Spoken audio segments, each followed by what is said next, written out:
Hello, I'm Morgan Packma, Editor-in-Chief of City and State, and this is City and State TV. Today, our guest is Rebecca Seawright. She is a candidate for the Assembly on the Upper East Side of Manhattan. Rebecca, thank you so much for joining us.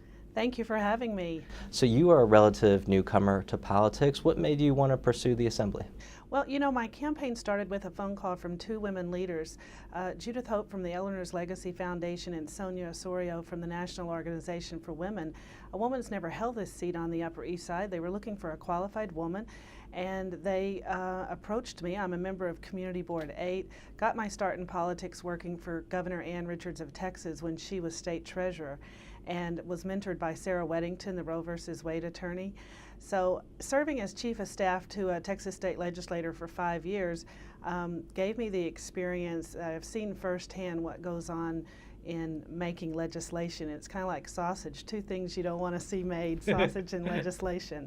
So. And you know, your district was tainted by a sexual harassment scandal. Who you would be, your would-be predecessor, you know, has decided not to run because of accusations brought against him. Do you think it's all the more important for a woman to represent the district in the wake of this scandal? Well, I think that we need more women in office, period.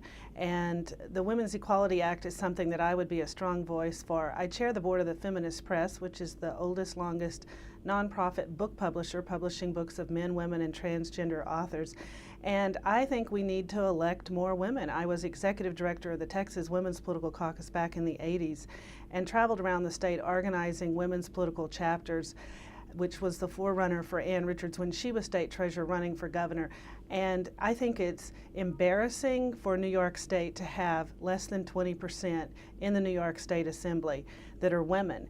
And I am just so honored and pleased with the endorsement of some of the top women leaders in New York of my candidacy.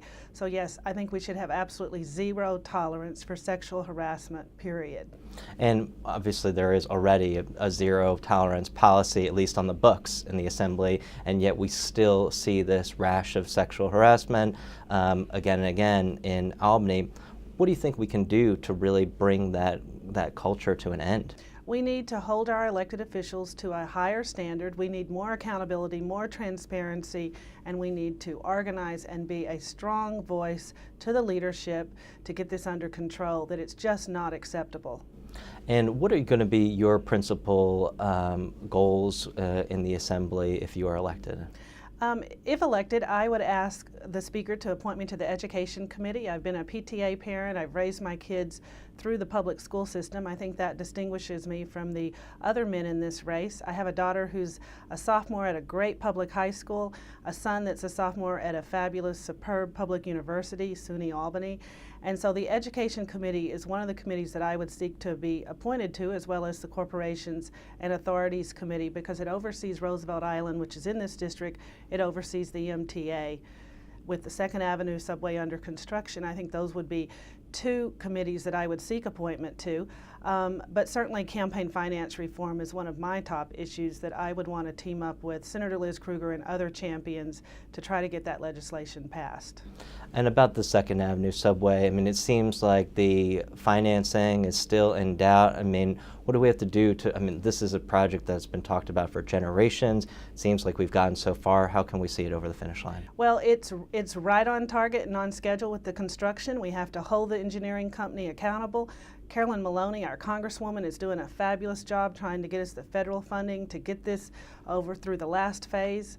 And we just have to hold our elected officials accountable so that everything stays on target, and maybe offer some grant money to the local businesses that are suffering, that are located in and around the 2nd Avenue subway construction. And when I was growing up on the Upper East Side, it was a neighborhood very much of low-rise buildings, you know, still a kind of extension of the old Germantown, Yorktown area. And now there are so many skyscrapers. I mean, it's really changed. The commercial landscape has changed.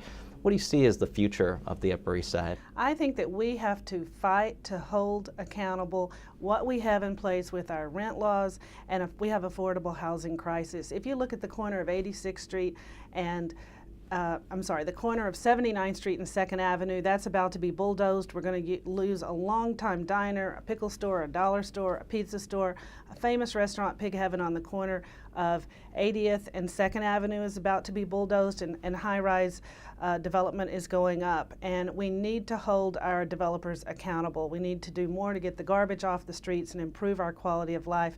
If you walk in front of Fairway on 86th Street, there's so much that needs to be done. If you're an elderly person with a walker, a wheelchair, or pushing a baby in a stroller, you're just doing a zigzag to get down 86th Street.